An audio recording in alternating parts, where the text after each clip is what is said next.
Action. Bonjour tout le monde, ici c'est David et je vous présente la série des dernières vidéos de l'histoire d'Espagne et à travers desquelles nous allons traverser la transition et aussi la récupération de la démocratie et jusqu'aujourd'hui, jusqu'au présent. Ok, donc nous allons commencer avec, dans cette vidéo, nous allons parler de la transition espagnole jusqu'à l'année 82. D'abord, une idée qui est très intéressante à avoir dans la tête quand on parle de la transition espagnole, et c'est pour cela que je vous ai mis la définition de ce mot, transición. Qu'est-ce qu'il dit? Diu, acción y efecto de pasar de un modo de ser o estar a otro distinto. Paso más o menos rápido de una prueba, idea o materia a otra en discursos o escritos. Cambio repentino de tono y expresión. En tout cas, l'idée qu'il faut retenir de la transition, c'est que si bien en Espagne on récupère la démocratie, il ne s'agit pas d'un changement radical, mais d'une sorte d'adaptation. Okay? Le régime franquiste n'a pas été complètement éliminé, effacé de la surface de la terre. Bien au contraire, il a su comment garder certains endroits ou certains coins de son pouvoir. Et en fait, c'est une des critiques les plus importantes qui même aujourd'hui, l'année 2020, encore existe dans les gens qui sont critiques avec ces procès. C'est vrai que la transition a réussi à changer un régime dictatorial en une démocratie, mais la manière dont ces procès a été fait, voilà, réveille encore aujourd'hui des critiques intéressantes. Mais c'est à vous de juger, en tout cas, après avoir vu les procès tout entiers. Bon, quelques idées, ok, qui vont nous aider à situer cette transition et la fin du régime franquiste. Je vous rappelle que dans les dernières séances, on s'est arrêté à la mort du dictateur et donc au changement et à la fin de la dictature et au changement vers la démocratie. C'est vrai que l'Espagne de l'année 75 ne se ressemble point à l'Espagne de l'année 39 et la mort de Franco, le dictateur, a laissé une porte ouverte au changement. Et cela va réveiller des différentes attitudes. Quelles sont les différentes attitudes? Bon, d'abord, on parle des attitudes au sein du franquisme. Il y a l'attitude représentée par les bunkers, le bunker, qui prône pour la continuité du régime, okay, pour suivre la répression, et le régime totalitaire, représenté, j'ai déjà dit, par les bunkers. Et de l'autre côté, aussi au sein du franquisme, il y a une attitude, un groupe, les aperturistes, qui cherchent de moderniser le régime, l'ouvrir au monde. Donc continuer avec le régime, mais changer son visage principal. Mais puis, il y a encore une autre attitude qui grandit aux esprits des Espagnols et des Espagnoles, et c'est donc le franquisme qui vise de changer le régime, c'est-à-dire revenir à la démocratie parlementaire. C'est qu'on parle en fait de l'opposition au régime. Alors, les bunkers, il est notamment défendu, représenté par des gens qui sont au sein, le plus radicaux du franquisme, qui veulent continuer, qui vont avoir en fait des expressions tout au long de ces années. Et par exemple, on parle de Blas Piñar et de la création de Fuerza Nueva, un parti fasciste qui cherche la continuité de la dictature. On parle aussi du journal Alcázar, okay, qui n'accepte pas, on peut dire, la fin de la dictature. Et des personnages comme Jaime Milán del Bosch, qui sera en fait une des protagonistes du coup d'État qui va avoir lieu en février 1981. Et au sein du franquisme aussi, les aperturistes, représentés notamment par deux figures, celle de Manuel Fraga, qu'on connaît déjà parce qu'il était le ministre du tourisme franquiste, et aussi Adolfo Suárez, et qui vient du secteur de la Falange et qui était le directeur de Radio-Télévision Española. Okay? En fait, Adolfo Suárez sera le premier président en démocratie de l'Espagne. Mais si on parle de l'opposition, là il faut faire référence d'abord aux différents mouvements politiques et partis politiques qui vont se rassembler en mars 1976 dans la Plata Junta ou la Coordination démocratique. Et il y a des représentants Convergencia Democrática de Catalunya, par exemple, le PSOE, le Partido Comunista d'Espagne, parmi d'autres. Quels sont les objectifs de cette opposition plus institutionnelle, plus organisée à travers les partis? L'amnistie politique, les élections constituantes, la légalisation des partis politiques, les libertés individuelles, le rétablissement des droits historiques des territoires affectés par la dictature et la répression franquiste.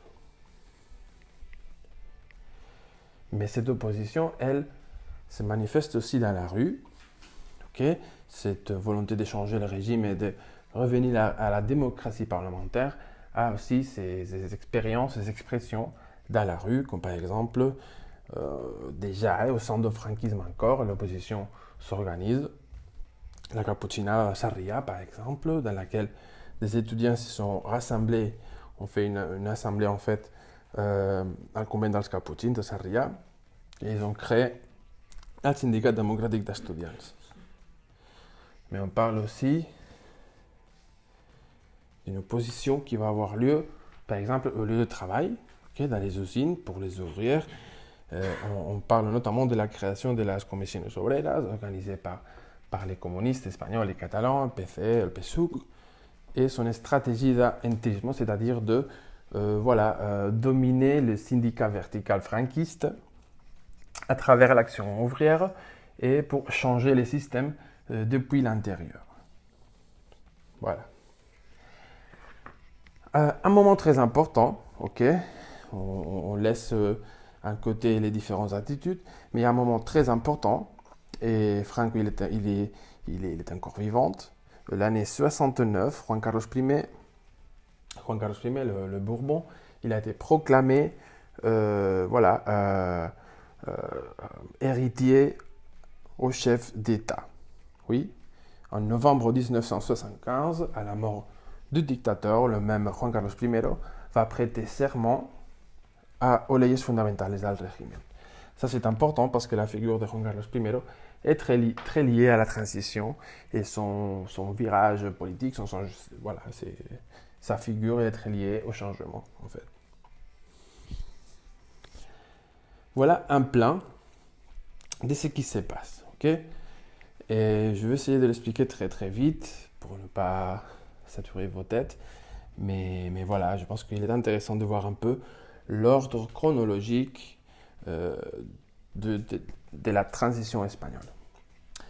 Et d'abord, quand Franco est mort, et c'est Arias Navarro qui appartient au bunker, et qui était le président du gouvernement de dictateur, de la dictature. Jusqu'à juillet 1976. La maladie du dictateur, sa mort, elle réveille de fortes mobilisations dans la rue, des protestations, et Arias Navarro il est incapable de faire face, d'arrêter ces protestations sans violence.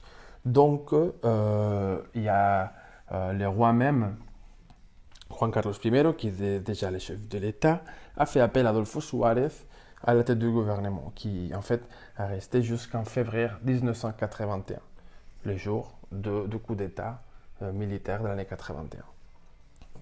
Quand Adolfo Suárez arrive au gouvernement, il a un objectif clair dans la tête. Okay? Il a parlé déjà avec l'opposition la plus institutionnelle, avec la Plata Junta, etc. Et il s'agit donc d'organiser les changements politiques. C'est ce qu'on appelle le début de la transition politique espagnole. Comment organiser ces changements? Comment atteindre cet objectif de transformation d'une dictature en une démocratie à travers des lois, des changements et des réformes très importantes?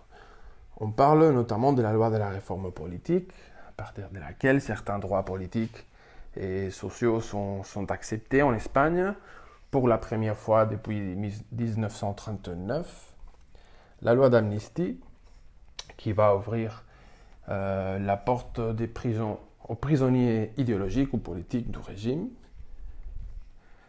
La légalisation, en parallèle à ces deux lois de réforme politique et d'amnistie, la légalisation des partis politiques et la convocation des premières élections démocratiques depuis 1936, le 15 juin 1977. Okay? À la suite de ces élections démocratiques, la signature del Pactos de la Moncloa. Okay? Le Pactos de la Moncloa, c'est un grand accord d'État signé par la plupart des partis politiques qui sont représentés au premier congrès de la transition qui sort des élections de juin 1977. Et voilà, finalement, la signature, la publication de la Constitution espagnole le décembre 1978. Ok? C'est un peu, je sais s'il y a beaucoup de choses, mais bon. Quels sont les résultats de ces élections démocratiques de juin 1977? Bon, le parti majoritaire, c'est la UCD, le Centro Democrático, qui est le parti politique d'Adolfo Suárez. Okay? Donc le dernier président du gouvernement franquiste, le premier président de la démocratie. En deuxième lieu, il y a le PSOE, en troisième lieu, le Partido Comunista Espagnol, et puis Alianza Popular, qui sera le PP en avant, et voilà, des autres partis, notamment de caractère régional, voilà. A ver, los pactos de la Moncloa, en fait, c'est un pacte économique, social et économique, qui signifie des mesures concrètes et spécifiques pour mettre l'Espagne en parallèle avec ses partenaires européens et voilà, envisager déjà l'entrée de l'Espagne dans la communauté économique européenne. Okay? Ce sont des accords qui sont très intéressants parce qu'ils sont signés par tous les partis au Parlement, qui ont une représentation parlementaire, et en même temps par les syndicats et la patronale. Donc c'est un grand accord d'État qui marque le début d'une nouvelle ère ou époque par rapport à la politique. La Constitution espagnole, encore comme un autre élément, c'est un texte qui devient un texte juridique de consensus, okay, accepté par la plupart des parlementaires et puis des Espagnols au référendum le 6 décembre 1978. Qu'est-ce qu'elle dit la Constitution en général, okay, parce qu'on n'entrera pas dans les particuliers, parce qu'il s'agit de faire un cours entier en parlant de la Constitution. Et l'Espagne est une monarchie parlementaire, et à partir de cette constitution, un État social et démocratique de droit. Donc avec cette constitution, on élimine tout caractère dictatorial, fasciste, répressif de la politique. Il y a une reconnaissance de la souveraineté populaire et des droits individuels et sociaux. L'État n'est pas confessionnel, okay, donc un État laïque, on peut dire, et l'unité territoriale est clé, mais il y a aussi une reconnaissance de possibles autonomies, ce qui va déclencher en fait tout un procès d'autonomie en Espagne qui termine par voilà, les autonomies d'aujourd'hui.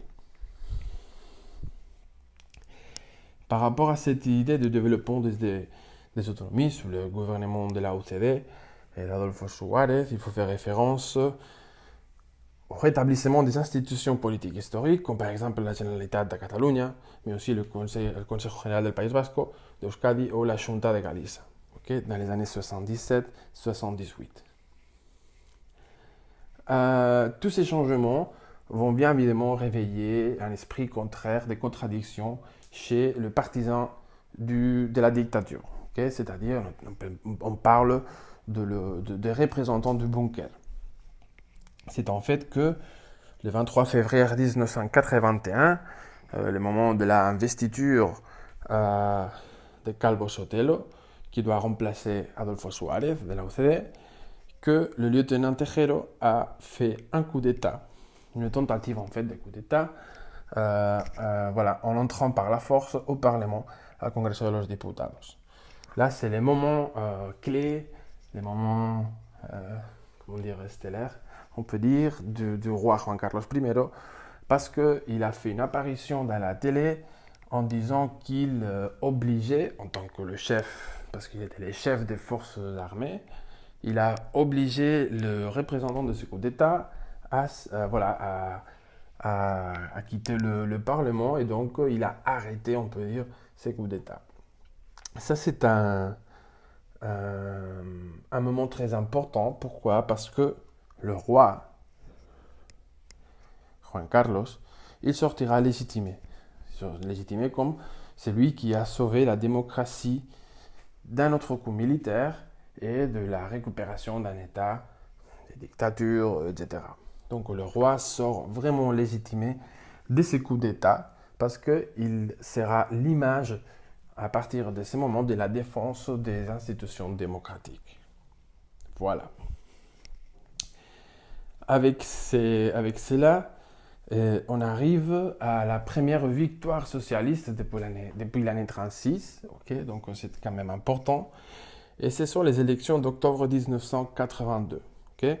Felipe González, un jeune avocat andalusien de Séville, qui va devenir quelqu'un de très influent, très important de la période en Espagne. Il va faire du PSOE un parti hégémonique pendant quelques législatures, même encore aujourd'hui. Okay? Et voilà les résultats des élections générales de l'année 82. Vous voyez que le PSOE arrasa à tope. Voilà. Et avec cela, on va s'arrêter ici, ok? Je laisse pour la prochaine vidéo l'actualité, ok? Les différents gouvernements qui vont suivre pendant ces années-là, ok? Donc, je vous dis au revoir, à très bientôt et on se voit dans la prochaine vidéo. Ciao, ciao.